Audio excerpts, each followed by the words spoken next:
Yes, welcome guys, welcome to SK Gyan channel. मैं Kamal Hanspal going to solve quiz number 4 of chapter matrices. जिन्होंने previous 3 quizzes अभी तक solve नहीं करे वो skcomputercenter.com वेबसाइट पे जाएं एंड इन क्विजेस को सॉल्व करें। मैथमेटिक्स के डिफरेंट चैप्टर्स के क्विज इसी वेबसाइट पे डाल दिए गए हैं। जो भी कैंडिडेट्स किसी भी मैथमेटिक्स के कॉम्पिटिटिव एग्जाम की तैयारी कर रहे हैं वो इन क्विजेस को सॉल्व करें एंड अपनी प्रैक्टिस को बहुत अच्छे से बनाएं। अगर आपको कोई भी क्वेश्चन सॉल्व करने में कोई प्रॉब्लम रहती है तो उसी क्विज के साथ उस क्विज के सॉल्यूशन की वीडियो अपलोड करी होगी। एंड जो भी मेरे चैनल पे नए हैं जिन्होंने अभी तक चैनल को सब्सक्राइब नहीं किया, एक क्वालिटी कंटेंट लेने के लिए चैनल को सब्सक्राइब करें, ज़्यादा से ज़्यादा शेयर करें। Now let's solve quiz number 4 of chapter matrices। Question number 1, the order of, इसका ऑर्डर क्या होगा? इसका ऑर्डर है, रो है इसकी 1, कॉलम्स 3 हैं, 1 2 3। सो ये 1/3 के ऑर्डर की है। अगर इसको वॉच करें तो 3 रोज हैं, रो 1, रो 2, रो 3, column 1, column 2, column 3, it is 3/3। तो इसका ऑर्डर है 3/1। ठीक है, कैसे? रोज 3 हैं, 1 2 3, कॉलम 1 है। फाइन। अब इन पहली 2 मैट्रिसेस को देखें तो इसका फाइनल ऑर्डर क्या रहेगा प्रोडक्ट होने के बाद। प्रोडक्ट हमने करनी नहीं है, हमने सिर्फ ऑर्डर ही चेक करना है। तो ऑर्डर चेक करने का मेथड क्या होता है? जैसे ये 1/3 है, ये जिसके साथ प्रोडक्ट हो रहा है उसका ऑर्डर 3/3 है, तो इसका जो बीच वाला है उसको छोड़ दिया जाता है, इसको छोड़ दिया जाता है। तो बचा क्या? 1 × 3, 1/3। फाइन। मीन टू से जो फर्स्ट 2 मैट्रिसेस हैं उनका ऑर्डर 1/3 आ गया रिजल्ट। अब जो थर्ड वाली है उसके साथ प्रोडक्ट होना है, उसका ऑर्डर क्या है? उसका ऑर्डर है 3/1। तो इनको छोड़ दिया जाता है, जो रिजल्ट बनता है वो किसका बनता है? वो इनका बनता है। ऊपर भी तो ऐसे हुआ था 1/1। ठीक है, बी ऑप्शन रहेगी। एक बार फिर से देखो, इसका ऑर्डर 1/3 था, इसका 3/3 था। जो फाइनल रिजल्ट बनना इन दोनों का प्रोडक्ट होके वो बीच वाला छोड़ दिया जाता है, जैसे 3 3 वो छोड़ दिया जाता है। बचा क्या? 1 3। तो इनका ऑर्डर 1/3 रहता है। ठीक है, पहली 2 का मल्टीप्लाई होके। नेक्स्ट जो पड़ी है वो 3/1, ये फिर छोड़ दिया जाता है। जो बच गया, जो रिजल्ट आना वो किस क्या आना? 1/1 ऑर्डर का। Question number 2, if A is, A के एलिमेंट्स हैं, डायगोनल पे गिवन है ABC, बाकी 0 है, इसे हम डायगोनल मैट्रिक्स बोलते हैं। तो उसका इनवर्स फाइंड करना है। ये जो डायगोनल पे एलिमेंट्स पड़े हैं उनका इनवर्स हो जाता है, मतलब it will be like this, A inverse is equal to diagonal पे 1/A, 1/B, 1/C हो जाएगा। बाकी जो एलिमेंट्स हैं वो जीरोज रहेंगे। तो इसका ऑप्शन A तो नहीं है, क्योंकि यहाँ पे माइनस भी दिया हुआ है, यहाँ पे सारे कहीं माइनस है डायगोनल पे। तो ये भी C भी नहीं है क्योंकि इन दोनों का इनवर्स नहीं करा। So D option is right option. Question number 3, the inverse of matrix this is equal to. इसके लिए आप शॉर्टकट कैसे करोगे? ऊपर एडजॉइंट रखते हैं, एडजॉइंट को आप शॉर्टकट देखोगे वो कैसे? जो डायगोनल्स के एलिमेंट्स हैं उनकी पोजीशन इंटरचेंज कर दी जाती है। 10 ऊपर जाएगा, 1 नीचे आएगा। जो इस डायगोनल पे पड़े हैं एलिमेंट 3 और 3, उनकी पोजीशन वही रहने देते हैं, वो चेंज नहीं करते। यहाँ पे वैसे भी कोई फर्क नहीं पड़ेगा, लेकिन यहाँ पे अगर डिफरेंट एलिमेंट्स हों तो उनकी पोजीशन आप चेंज नहीं करोगे। तो नेगेटिव साइन लगाना होता है, जिनकी पोजीशन चेंज नहीं करी उनके साथ यहाँ पे नेगेटिव साइन लगाओगे। ये मेथड रहता है एडजॉइंट का शॉर्टकट मेथड 2/2 में। तो डिवाइड में आप इनका डिटर्मिनेंट रखोगे। ठीक है, वो A इनवर्स का रिजल्ट रहता है। डिवाइड में इसका डिटर्मिनेंट क्या रहेगा? 10 1 10।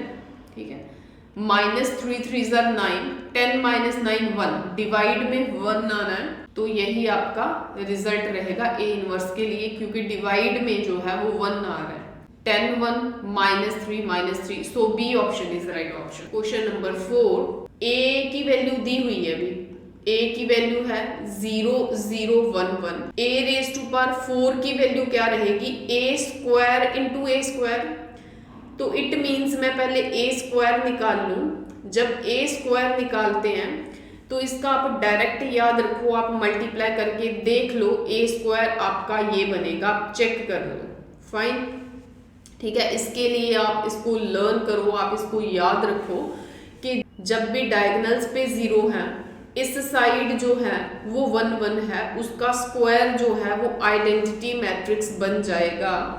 अब आइडेंटिटी मैट्रिक्स एक बार बन गया तो ए स्क्वायर इंटू ए स्क्वायर करोगे, ऑब्वियस है ये A4 आ जाएगा। कहने का मतलब कि ये जो आइडेंटिटी है 1001, इसको आप दोबारा से 1001 इसके साथ आप मल्टीप्लाई करोगे जब इन दोनों को, तो इसको आप 1 कंसीडर करो, मतलब आइडेंटिटी है ये 1 है, 1 को 1 के साथ मल्टीप्लाई करते हैं 1 बनता है। कहने का मतलब आइडेंटिटी को आइडेंटिटी के साथ मल्टीप्लाई करोगे तो 1 ही आएगा, मतलब आइडेंटिटी ही आएगा। आप इसको चेक कर लो मल्टीप्लाई करके, इसको आप वहां पे डायरेक्ट कर सकते हो।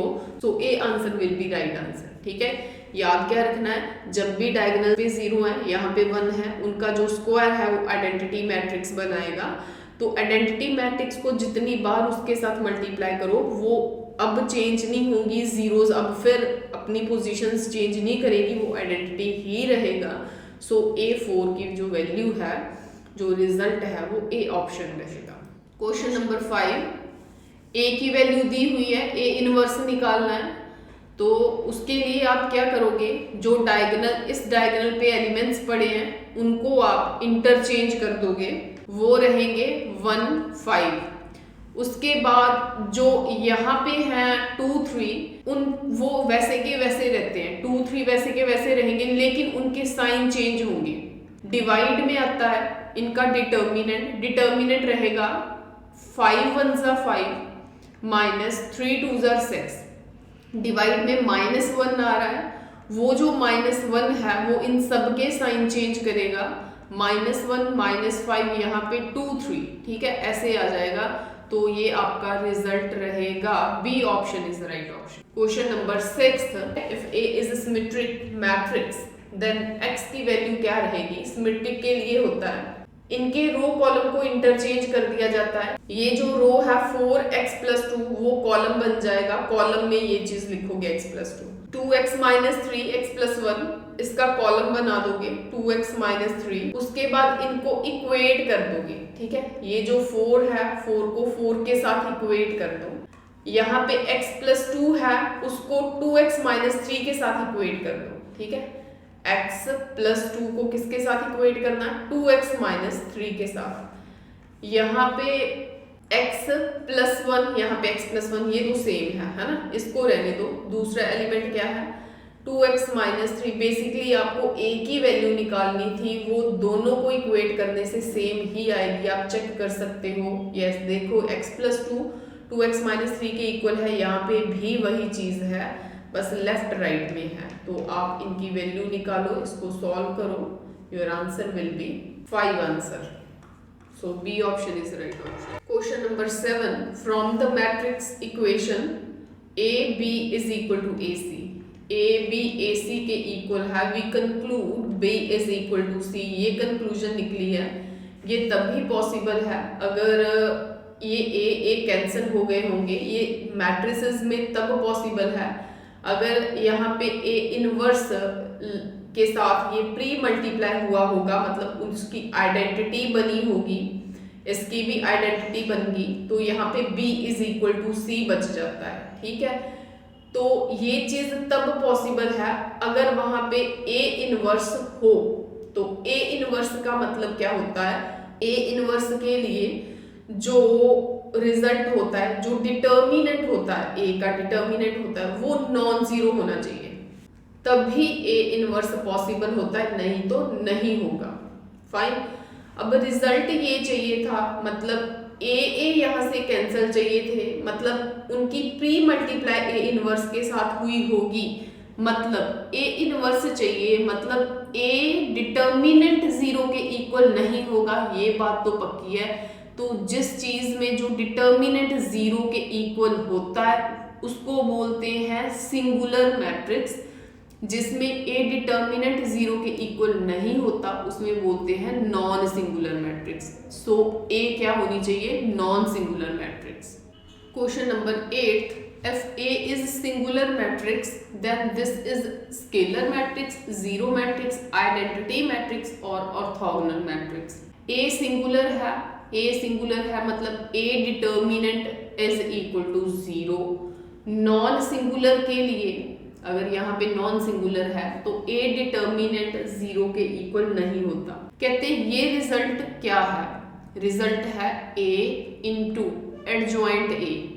ये एक प्रॉपर्टी होती है, रिजल्ट होता है। ये जो वैल्यू है वो A डिटर्मिनेंट इनटू I के इक्वल होती है। तो ये चीज तो 0 है, A डिटर्मिनेंट तो 0 है, सो ये 0 है तो ये 0 है। 0 आइडेंटिटी के साथ मल्टीप्लाई हो गए 0 हो गया, तो ये पूरी चीज 0 के इक्वल है। तो ये जो रिजल्ट है ये स्केलर तो नहीं है, ये एक जीरो मैट्रिक्स है, आइडेंटिटी भी नहीं है, ऑर्थोगोनल भी नहीं है। So B option is the right option. Question number 9, if A is square matrix such that A into adjoint A, ये डिटर्मिनेंट के इक्वल है, ये मैट्रिक्स के इक्वल है, then A is square matrix such that A into adjoint A इसके equal है, then adjoint A का result क्या होगा? तो A इंटू एडजॉइंट A है, A into adjoint of A, उसका रिजल्ट रहता है गिवन ये है, मतलब 4 0 0 0 4 0 0 0 4। तो A इंटू एडजॉइंट A का एक और रिजल्ट होता है, ये तो गिवन था ना, तो एक प्रॉपर्टी होती है A डिटर्मिनेंट इंटू I। अगर आप इसको थोड़ा सा सॉल्व करें, 4 सब में से बाहर कॉमन निकाल लें तो अंदर 1 0 0 0 1 0 0 0 1 बचता है, जो कि आइडेंटिटी मैट्रिक्स है। मतलब ये आइडेंटिटी मैट्रिक्स है, ये आइडेंटिटी है, ठीक है। जब आप इनका कंपैरिजन करोगे, अगर ये दोनों आपस में इक्वल हैं, ठीक है, फाइन, ये आइडेंटिटी है, ये आइडेंटिटी है, लेफ्ट हैंड साइड वाले रिजल्ट्स इक्वल है, तो ऑब्वियस है A डिटर्मिनेंट की वैल्यू क्या रहेगी? 4। फाइन, तो यहां से आपको कंक्लूजन मिल गई कि A डिटर्मिनेंट की वैल्यू 4 है। एडजॉइंट A की वैल्यू क्या होती है? A determinant raise to power, जितना भी ऑर्डर होता है, यहाँ पे ऑर्डर कितना चल रहा है 3/3 का, उसका एक कम कर दिया जाता है, ठीक है।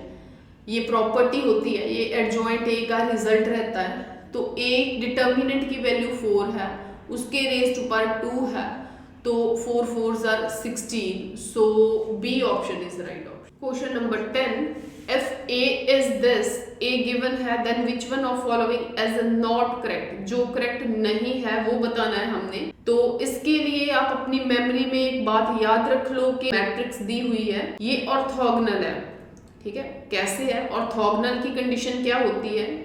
A इंटू A ट्रांसपोज किया जाता है, अगर वो रिजल्ट आइडेंटिटी मैट्रिक्स दे दे, ठीक है, तो उसे ऑर्थोगोनल बोलते हैं। आप इसे चेक कर लो, ये A मैट्रिक्स है, इसका ट्रांसपोज कर दो, ठीक है, इसके साथ प्रोडक्ट कर दो इसके ट्रांसपोज का।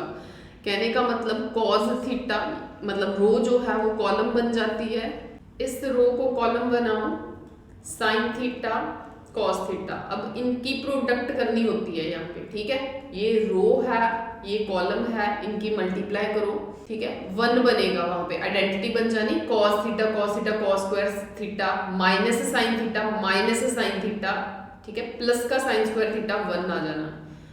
फिर इसको, ये रो है, ये कॉलम है, यहाँ पे 0 बन जाना, आप मल्टीप्लाई करके चेक करो, ये रो ये कॉलम को करो, यहाँ पे भी 0 बन जाना, यहाँ पे बन जाना, तो ये आइडेंटिटी बनाता है। सो A ऑर्थोगोनल है। अब A ट्रांसपोज ऑर्थोगोनल मैट्रिक्स है, यस वो भी है, वो कैसे? अब A ट्रांसपोज की बात कर रहा है, A ट्रांसपोज को यहाँ पे रखो, ठीक है, इसका चेक करना ना ये ऑर्थोगोनल है कि नहीं है।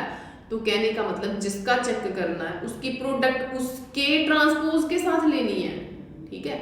तो ये ए ट्रांसपोज है, तो ये कैंसिल होके ये क्या बन जाएगा ए, तो वो फिर से रिजल्ट क्या देगा, तो ए डिटर्मिनेंट कहते हैं 1 के इक्वल है, यस निकाल के देख लो, ए डिटर्मिनेंट 1 के इक्वल है। ए इज नॉट इनवर्टिबल, भाई अगर तो डिटर्मिनेंट 0 के इक्वल हो तब ए इनवर्स पॉसिबल नहीं होता। इनवर्टिबल का मतलब इनवर्स पॉसिबल, ये कहते हैं इनवर्स नहीं पॉसिबल, नॉट इनवर्टिबल।